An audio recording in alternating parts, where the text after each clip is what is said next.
I'm doing a giveaway for PAX bundles. Stick around till the end of the video to find out how you can win. What is up, everybody? I'm NoLucksGiven here with your afternoon snap, here with the new Heralds of Galactus season, and I like to start off each season by opening up some collector's reserves and talking about my favorite variants that I obtained in the previous season, just as a fun space to cover them. But to start off with here, we are going to get to cracking on some collector's reserves, and the goal for this, the reason that I do this at the start of each season, if you haven't already watched a video like this previously, is I don't ever play Proving Grounds or Silver Conquests. And I just open up gold tickets here from these collector's reserves, and typically 7 around-ish tickets is enough to earn all of the rewards from Conquest mode for the season. So we're going to do this, see what we open, and see what else I've obtained from alliances and other login rewards and stuff in the meantime since the last month when I did one of these videos. Thaddeus Thunderbolt Ross is the first variant of the video, and this is a card that I do not own a variant for, or did not own a variant for prior. So this is pretty cool, and honestly, I like the artwork here. It's like old school kind of G.I. Joe reminiscent, like it's very comic booky, the artwork, and normally I would say the base variants are pretty comic booky, because they're never doing anything like super wild. Thaddeus Thunderbolt Ross, not a card that I play super often. Flat Earth 616er, very silly. I think those were 2 Dan Hip variants. Ooh, that's kind of a cool Moon Girl. Women in STEM. This almost looks like is she hooked up Cerebro to just some kind of science project for school? Very cute. And then Devil Dino on the shirt rather than in the background where it is in most Moon Girl artworks. I think we've only gotten 1 gold ticket so far and 2 variants, so pretty good results. Dr. Doom, the classic Dr. Doom avatar. Capital B Broken. Not bad, honestly, and could use a hug. That was the other title that we got.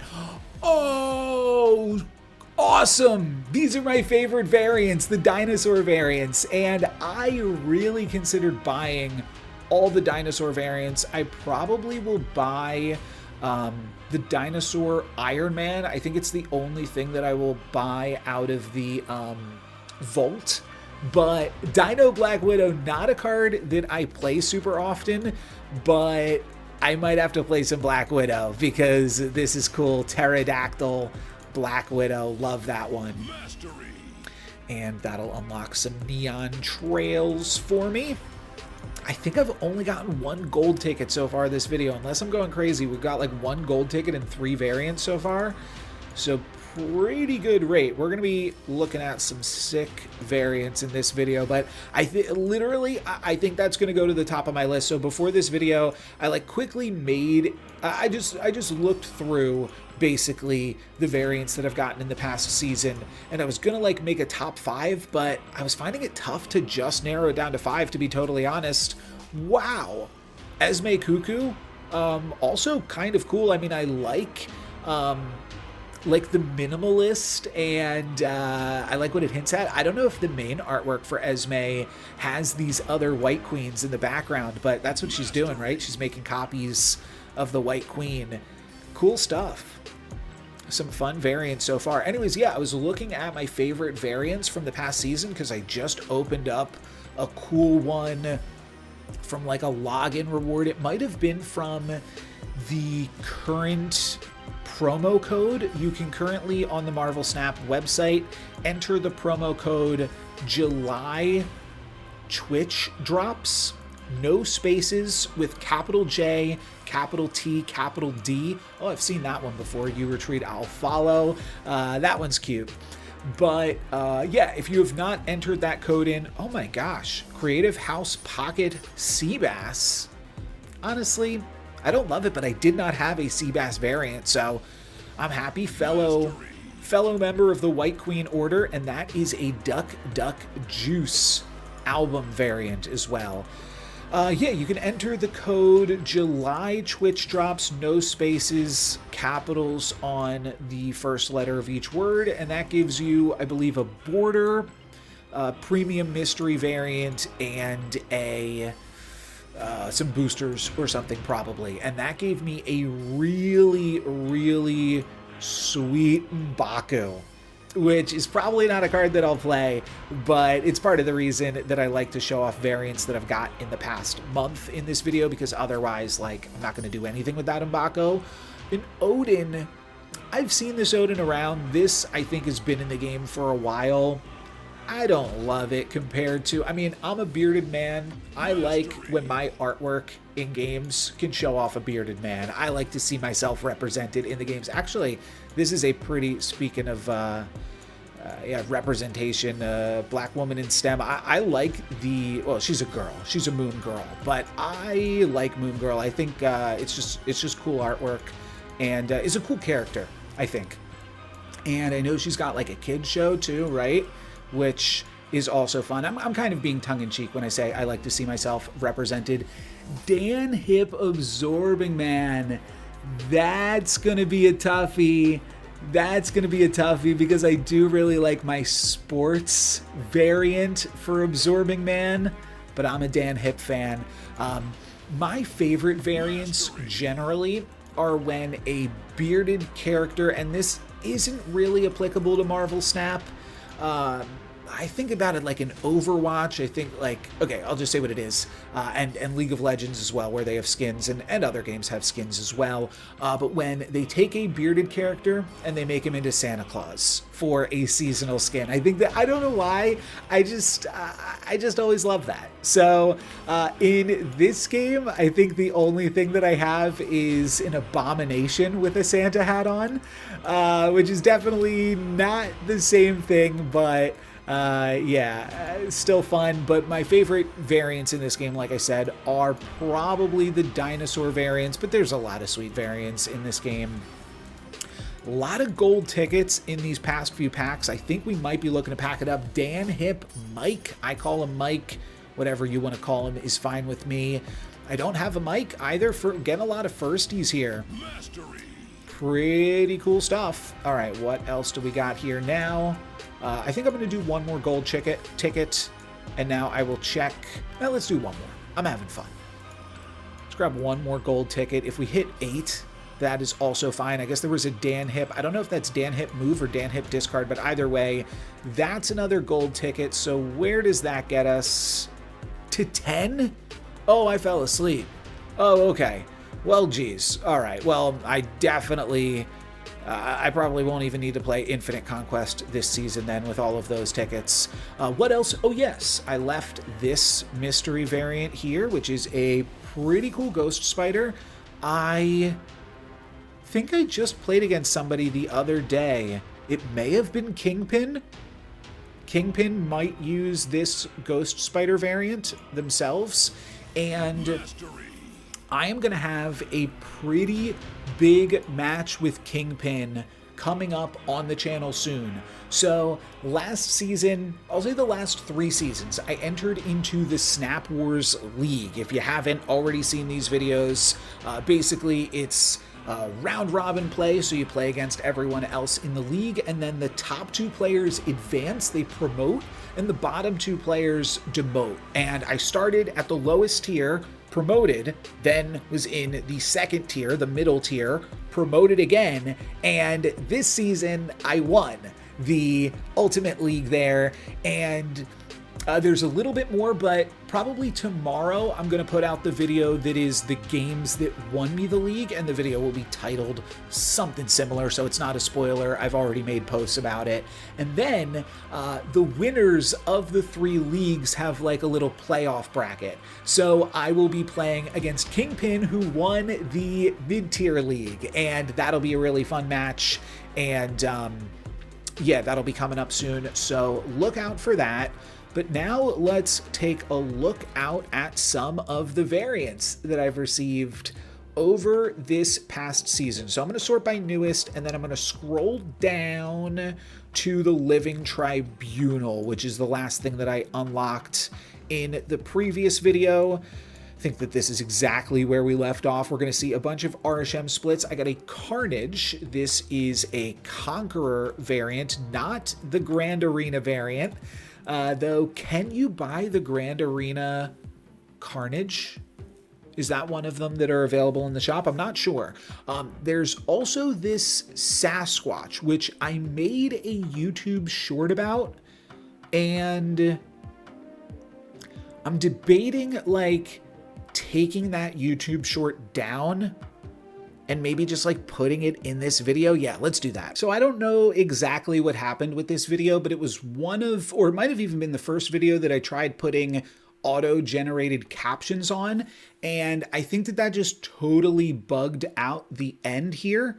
So I am going to remove it from my channel and make it unlisted and just include it in this video, because it gets kind of weird, but I did kind of at least want to have this video out there in some extent because I like Sasquatch, so I'm just going to play that here now. There's a new Sasquatch bundle, and it's a pretty good deal for those of you with some extra gold that you're looking to spend, so you know I had to get it. Even though I am already Sasquatch Mastery level 30, I want to remain Sasquatch variant complete, at least until they introduce some paid Sasquatch variants. Right now, it's just this one and then 2 Spotlight variants. And I also thought now would be a good time to show off the Sasquatch deck I was playing last season anytime I needed to get my Merlin.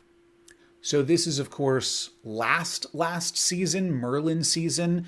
So a little bit old at this point, but I never really showcased this deck that I was using every weekend to complete the Merlin weekend missions. And it's just a little bit of fun. It goes over the top of the other Merlin Mysterio Sasquatch decks by also including Agamotto.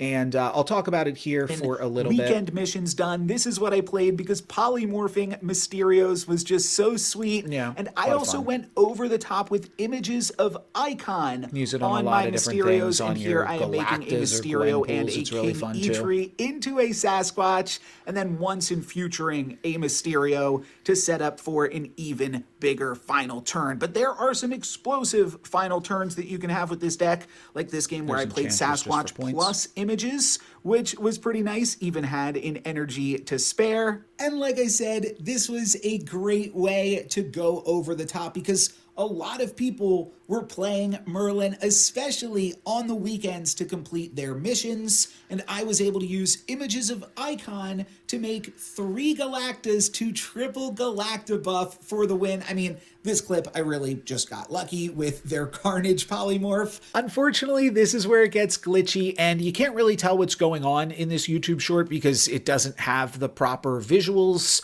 and the audio doesn't explain everything, so I just wanted to explain what was supposed to be shown off in this YouTube short. This was one of my favorite games with this deck, unfortunately, but Galacta here is pumping up a Gwenpool, and this was back when Galacta was a +3, and we're getting to play out our entire hand here because of Feast and Elysium.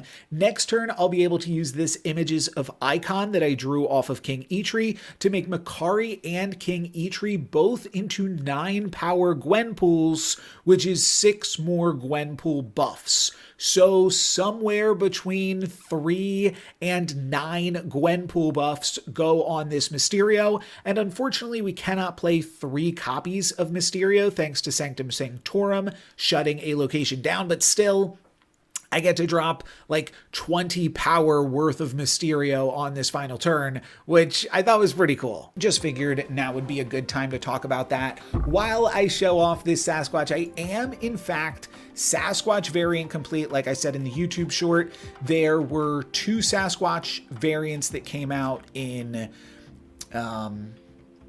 spotlight caches back when those were a thing, and now this one was available for gold. Eventually they'll probably release a Sasquatch that you have to pay for, and then maybe I'll pick that one up in the vault, or maybe I will just let it go. I also got an Invisible Woman. Was this from the season pass, the masterpiece variant? This must have been from the season pass, right? I got 3 season passes courtesy of Second Dinner, gave away 2 of them in a giveaway for comments. I'm not sure that they're going to give me more for this season. If they do, I will probably give out one in like a week or 2, and then another one maybe a week or 2 after that, just to space them out a little bit. So that way people have a reason to keep commenting, and it'll be the same rules as the PAX bundle for this video and for previous seasons. Any comment that you leave on any of my videos will enter you into a chance to win those goodies. And you can also just comment for fun. Why wasn't that working? You have to click like that. All right, got a She-Hulk here, Tony Moy. And I think I also got this one, the dating profile She-Hulk, which I don't really like these dating profile ones just because, well, I'll show you. Like, they keep the dating profile, and I don't know, it's just terrible. But at the same time, I do like this one where she's kind of like busting through the wall. How does this one look off the split? Oh, okay, we've got some translucent, some see-through glass here. That's actually pretty cool and unique, to be totally honest. The base variant, pretty bare bones because it just has that white background, but that's cool. You don't see too much of that, the sort of translucent aspects of variants, so that's cool. This Loki, I mean, I like Vote Loki too much to really care about other Loki options. And then what is this Dracula Pantheon variant? Okay, I've seen this one around before, not super exciting. Pixel strong guy. And now here's where we're getting into some of the crazy ones. So I don't know if I should make an album right now so that I can add in all of these like really insane variants here, because there were some cool ones last season. Oh, some spoilers. Close your eyes. Okay. Medusa. Tony Moy Medusa. Hair everywhere. Awesome. I like the chibi one, but this one is obviously really cool. We also have the Masterpiece Human Torch. Yeah, both of these masterpieces were from the season pass. Which Human Torch do I like the most? I guess this is the Human Torch that I started using, probably because it looked the best with the orange rays, which is how I try to trick everything out. This Dazzler is pretty cool, though it's almost kind of cool for the wrong reasons. Like, I think from far away, it just kind of looks like a jellyfish, which is fun, but it is a disco ball, and these are legs, but there's some funky shapes going on, and it's not bad. It's not bad. I also, you'll notice a few cards here with orange or sometimes banana splits. That's my backup, but I've started slowly trying to. So I've gotten Sasquatch to Mastery level 30, Arishem at Mastery level 30, though you will notice I'm continuing to split Arishem. That is also potentially a spoiler, because at some point I'll do a compilation of like the 15 times so far that I've split Arishem. So how many? Each clip is 5 seconds. So I can put 60 in a video. So after I have 60 Arishem splits, I'm going to put them all together in a YouTube short. Yeah, it's 20 a minute. Right. So once I get 60, or once I get the God split, I'm going to keep going with Arishem until I hit specifically the gold diamond plus gold prism backing. Probably will never happen, but I think it's something fun to spend my in-game currency on. What else do we have? Oh yeah, and I've just been orange splitting everything. So my most recent video yesterday was me playing Cerebro 3 in the league matches. Spoiler alert, that is going to be the deck that I use throughout the rest of the league season and the playoffs. So I decided to trick out that deck a little bit by giving it all this orange, what do you call it? Orange rays. Yeah, Orange Rays finish. Gorgon, you'll see, did not quite make the cut because I ran out of Gorgon boosters. I was only able to split it one time. But the background of Gorgon is like kind of orangey, so maybe people won't notice. And then my backup when I don't have the Orange Rays is Bananas, but all of these ones had Orange Rays. So there is the current Cerebro list if you want a little bit of a spoiler. Probably also be playing it in this month's Golden Gauntlet tournament as well. Let's hop back into this deck and see what other sweet variants I've unlocked from this season. Lots of spoilers here. We're jumping around and going out of order. Dan Hip Coal Obsidian is honestly pretty incredible. That's going to make the top. And then also Max Grek Supergiant. Very cool. I'm a big fan of a lot of the Max Grek artwork as well. And this is one of the better ones, I think. Very, very cool artwork. Mr. Fantastic first steps on the season pass. I like this one better than this one. I mean, they're both fine. This one is a little, I don't know. I think the mustache needs to be a little bit fuller. This one doesn't fully look like Pedro, so I'm not, I would love, honestly, I mean, why don't they just do movie stills? I mean, I guess I get it, but I would probably be hyped to, I'd definitely play with Elizabeth Olsen, Scarlet Woman, and I would love to have Pedro Pascal on my cards as well. I'm sure they've thought about that. I'm sure they've considered it. Maybe they think, I don't know. I mean, for most people, the official, maybe there's just licensing issues with putting someone's likeness into the game. There must be, because I mean, maybe it would get some kickback, but I think it's cool. Elixir, I think that this is a fun one. The Quiet Council variant. I believe that there are other variants in this same kind of like portrait design. Here, Elixir's doing his thing, and that's fun, and that's cool. But I like this one. I don't know what it is about it. And then we got the Thing from the Grand Arena track.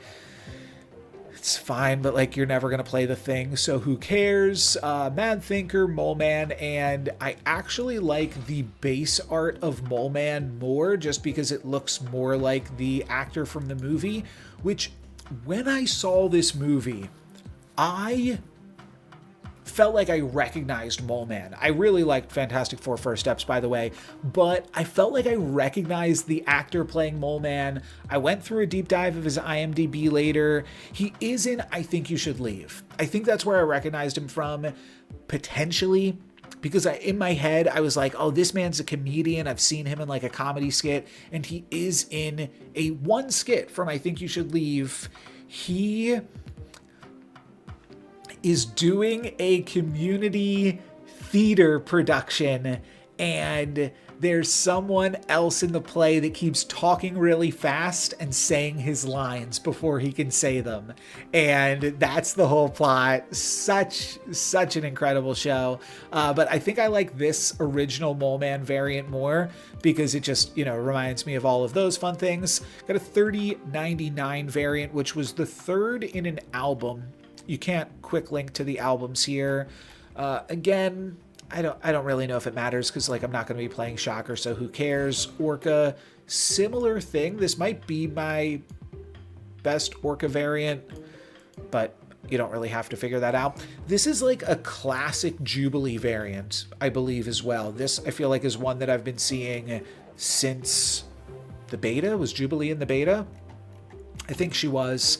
I have been playing with this Jubilee variant forever, and I don't know what's going on with Jubilee in this one. There's no baby in any of the other Jubilee variants, so why is there one in this? And it seems to like have a walkie-talkie or a water gun. It's a water gun, right?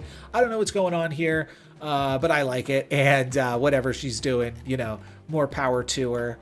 So I like that Jubilee variant. Malekith, this was a gold variant. Like it was part of a gold bundle. Just bought it maybe earlier today. I just bought this, but yeah, it's a cool one. And it's the only Malekith that I had. So I enjoy this one a lot. And this one's just like a totally different sort of, I mean, this one looks like a painting, right? So definitely making the top 10. Is it going to be a top 10? I don't know what we're getting at here, but look at this M'Baku. And I got to see how this M'Baku like splits and stuff. So I do have the luchador, whatever this is called, like wrestling variant of M'Baku as well. Okay, that's what I thought. Honestly, I don't love any of these, but let's take a look at copper. Okay, that's actually kind of cool. That's actually kind of cool. What about orange rays? I think that this works. Yeah, I mean, I'm not looking to play M'Baku anytime soon, but you see a really cool variant like this, and it does potentially change your mind. I think that with the... Yeah, this is what I was thinking. Okay, this is a little off, but it's honestly not that bad. And then just again, what about just the natural one? Yeah, this is actually just probably the best one. There's just a cool, like some cool texturing to it, and very artsy as well. So very cool. And then there's everything that we unlocked in this video. Thaddeus, Thunderbolt Ross. All I had was the base variant. So it's general versus like army man, general, helicopters, either which way you slice it. Those are both fine. Oh, yeah, top variant. Top variant of the video, unfortunately. Moon Girl, I've been playing with this one, but I think I just found my new Moon Girl variant. Let's see how this one splits. Real quick before we split. Yeah, I think we're good with that one. And I do actually play Moon Girl in the discard deck. Esme, the original Esme does have some things, but it's this Creative Pocket House one that does not have any things. But I like this one. We can see how it splits. We've gotten this to level 10, so that means that we have the orange rays unlocked. Ooh, okay. So we keep some of the girls, but we lose some of them as well. But I will probably do this just because that's what I've been doing with all of my variants now. But we did lose some girls with that, right? Yeah, we did lose a few. I'd love if we can get them back. But short of that, she's cool. She's having fun. And yeah, that's a fun variant. Sure. Yeah, we can add all of these into the top 10. Oh, this is where it ends. Okay, great. I don't love this sea bass. I could pass on bass here. Odin, I like this one. This was a conquest variant. This one's, you know, classy because it's very much you know, Norse or whatever religion this is. What is this called? I forget. Is it like Nordic or Norse or something? Norse mythology?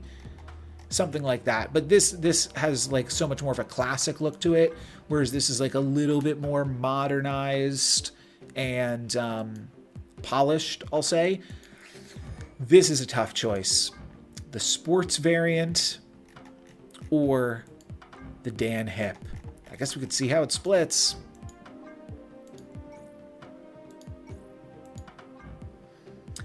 See, this is where they get you, because to have these thick lines, and I know that like it's on the traditional absorbing man, but it's not on this sports one. To have these thick kind of jailhouse pant lines goes really, really well. There's no purple rays, right? I would keep it orange just to have it match with everything else, but still, I think it matches pretty nicely with the fact that the pants also have it. So Dan Hip, I think, is going to get the nod there. Mike, yeah, we'll go for the Dan Hip Mike probably, and then Ghost Spider, also a cool one. That probably rounds out the top 10, to be honest. Let me know which one's your favorite besides the dinosaur variant Black Widow. I think that's got to be the winner, right? But definitely some cool variants here. Was there anything else that I wanted to cover in this video? Not really. So I guess I'll talk about one little thing here at the end, because there's sort of a video that, I'll be honest, I've actually made it and edited it twice, but I have not uploaded it. and I'm kind of curious. I've talked about it on my Discord a little bit, but basically it is sort of just my thoughts on Marvel Snap right now, and I originally recorded it the week of High Voltage Overdrive. So it's some of my thoughts about all of that, if you'd like to hear me weigh in, but I am not as pessimistic as many other people were about that. And I didn't know if I necessarily wanted to be a dissenting voice and kind of come off as like anti-consumer in that aspect. And so I just let everybody that wanted to talk about all of that stuff say their piece. And then I re-recorded it, edited it again, and still never uploaded it. I could upload either of those two videos, or I could re-record it again and upload it, which is kind of where I feel like would make the most sense to do at this point. Otherwise, I've basically been silent about my thoughts on everything, and I think I'll probably continue to do that. But I will say this, you may have noticed a little bit in my content last season. Well, I'll show you this.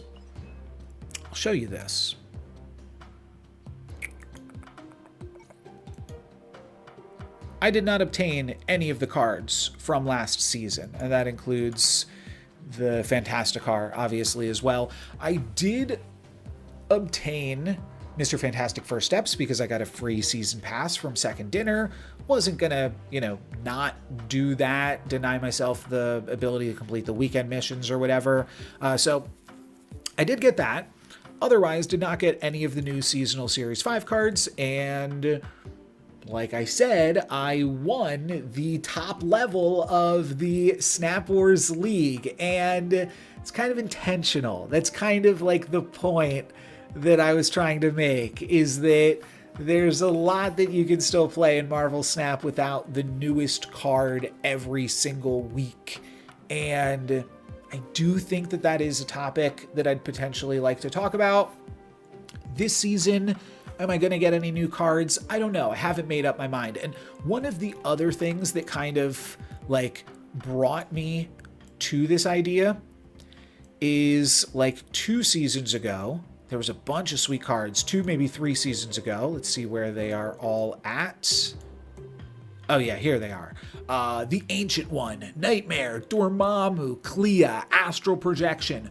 So many sweet cards. Kid Omega. Well, let's not talk about that one, but so many sweet cards came out that season, and I did always make videos the day that new cards came out, and I was like, okay, these are like my day one decks that I'm playing with the cards, but then like I didn't get to play with Dormammu again. There was just like so many other things that I was doing, and with Marvel Snap releasing so many new cards, as a content creator, I am incentivized to buy the newest cards and play with that because those are the videos that do the best. My day one decks with X different cards do fairly well compared to some of my other content.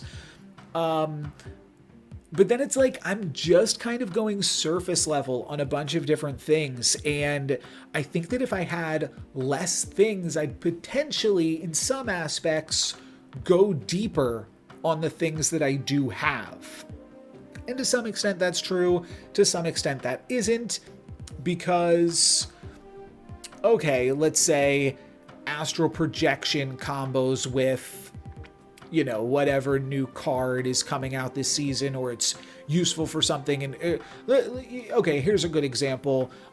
Invisible Woman First Steps comes out, and now there's like, well, okay, so now I don't really want to play Human Torch First Steps in Grand Arena because I don't have all of the interactions that would work out with that. So I am denying myself some ability to dive deep on different content angles, but I also felt like I wasn't even giving myself the opportunity to explore all of the things that I do have. So there were a number of reasons, including the Kid Omega related things that made me not get any new cards last season. I'm not sure if I'm going to do that this season. If something looks really sweet, I might go for it. No promises. I can tell you right now, though, off the bat, that's not going to be Stardust. And, oh, I had a button to put on this, but I forgot. Shoot. Well, it's basically what I was going to say. That if I want something, I might get it. Oh, that's right. That's right. Otherwise, I might wait for these to fill up a little bit. One thing that I thought about when Snap Packs came out was that these are expensive. I mean, this is the most expensive. These are a little bit of a discount, but this could be a discount worth waiting for some players. And I kind of wanted to show here that you can do it. You can wait 3 more weeks and 6 days and not get this stuff and actually like use your resources a little bit more efficiently. These cards, I don't care about them enough that I need to purchase them right now. So I can wait 3 weeks and 6 days and get them for 2,000 tokens a pop. Now, the flip side of that though, oh, I don't know why. Sorry, I'm like blanking out here at the end of the video as far as like the points I wanted to make. Bear with me. Oh, now I remember. I had to look at this collection again to remember my other point. These cards are very powerful. Maybe not all of them, but Herbie's been fine. Human Torch, Invisible Woman seems pretty good. Yeah, both of these cards seem pretty good and necessary for the decks that you'd potentially want to play them in. Herbie, I think you could pass up on, but I think it does, like, I think the best general use case is going to be when there is a good season to target the cards that you want live, and otherwise wait for them to come to collector's packs. And that might be like a very straightforward thing to say, but I might transition into doing something like that. It's a lot of words to just say I might try to play the game like a normal Marvel Snap player. Because here's what I'm getting at. So when Spotlight Caches were a thing, I would give my recommendations for Spotlight Caches and I would follow them. And I was free to play and for the most part did not have access to season passes being a free to play player. So I would come up with advice and I would post that advice to the YouTube channel and then I would follow the advice that I was putting out. For the most part, towards the end, I just decided, okay, I'm a content creator. I'm not going to follow my own advice anymore. I'm still going to give my advice, but now I'm just going to buy every card so that way I can make content about every card. And then what happened was the advice stopped being as relevant to me. So I stopped speaking on it directly because I wasn't following it myself. And I wasn't as confident in my ability to give it because I wasn't thinking about it as hard because it wasn't really something that I had to care about. But I think where I'm going with this is like, I might actually really decide to look at the new cards coming out each season and decide for myself, is this a card that I want to buy for 6,000 or 5,000? Or is this a card that I'm just going to wait 2 months till it appears in collector's packs, or 3 months in the case of seasonal series 4 cards? So by trying to come up with a plan for myself, I might have a more critical eye that I can impart to people following the channel, at which point I would say like, yeah, maybe Invisible Woman and Human Torch are worth picking up, but I wouldn't pick up these two, and sort of having like monthly rankings. And that could be more useful for the viewer and it could be more useful for myself. For right now, the current plan is full 180 the other direction. Not touching these, and I'll open up cards as they go into collector's packs. There was a brief moment in time where I was thinking about talking about cards as they entered collector's packs. Ironically, that is actually easier to do when I'm buying all of the cards, because then I can say, oh, Dormammu's a skip. You don't need that one, but this one could be relevant. And there's also just some weird intricacies that made that content like super niche, because okay, Dormammu is dropping from this pack to this pack. Does that mean open this pack right now before Dormammu enters this pack? Or does that mean like open this pack right now before Dormammu enters this pack? So there was like a lot of very subtle min-max things that it could mean depending on how you individually care about these specific cards. And also the part that's impossible to quantify, the contents of your packs, and like, would your packs get better or worse based off the cards that we're going to enter? Because it's worth paying a premium.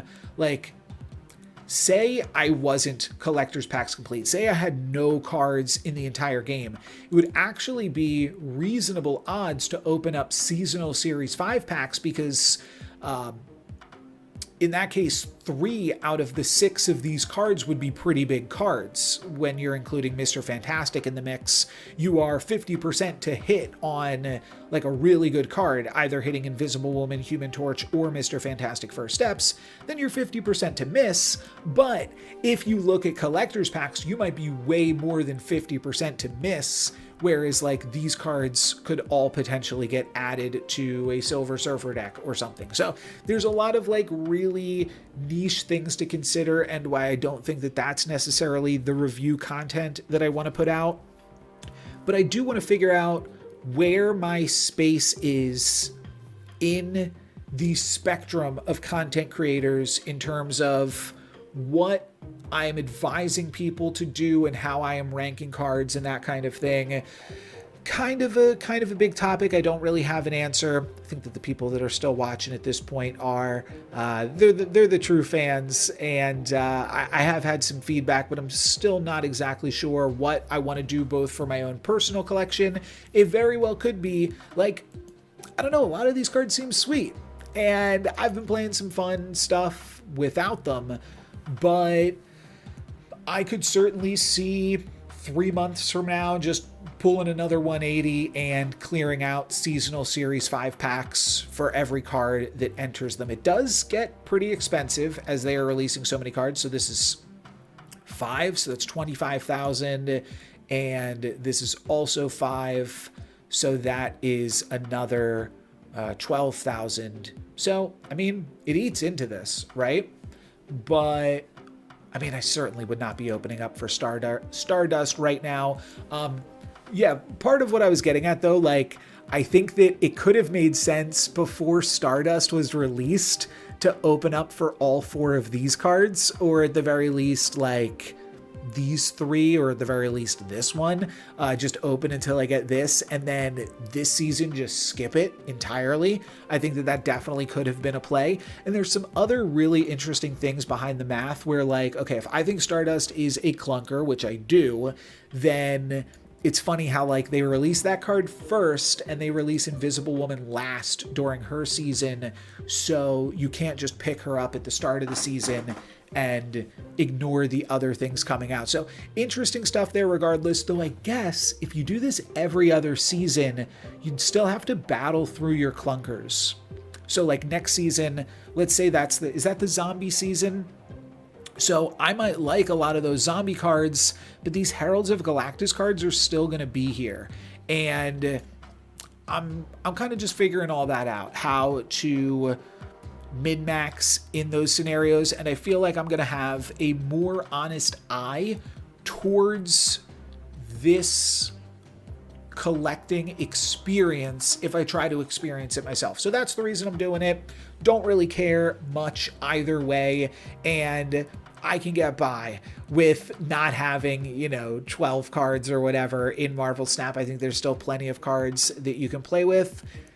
And to kind of like shoehorn in the focal point of my Kid Omega video that I've made twice and never released, that's kind of it. I think that there's still a lot that you can do in Marvel Snap without one particular card, and I don't think the sky is falling.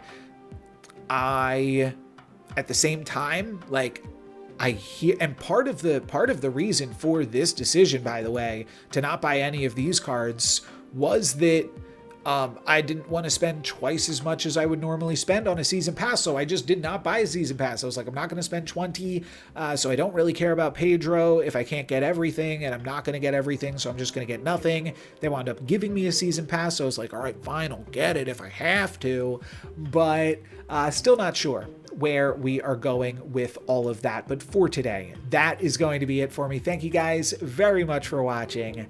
I'm NoLucksGiven. Peace. To enter into my giveaway, there are 3 things that you need to do. The first is subscribe to this YouTube channel. The second is leave a comment on any of my videos. This season, every comment will give you an additional entry into the giveaway. Limit 1 per video, but you can comment on all of the videos that I upload throughout this season. And the third thing that you have to do is join my Discord. And the reason that I need you to do that is so that way I can contact you if you win, because YouTube comments, you don't always get the notifications for things like that. So join my Discord, leave a comment on all of my videos, and subscribe for more Sweet Marvel Snap.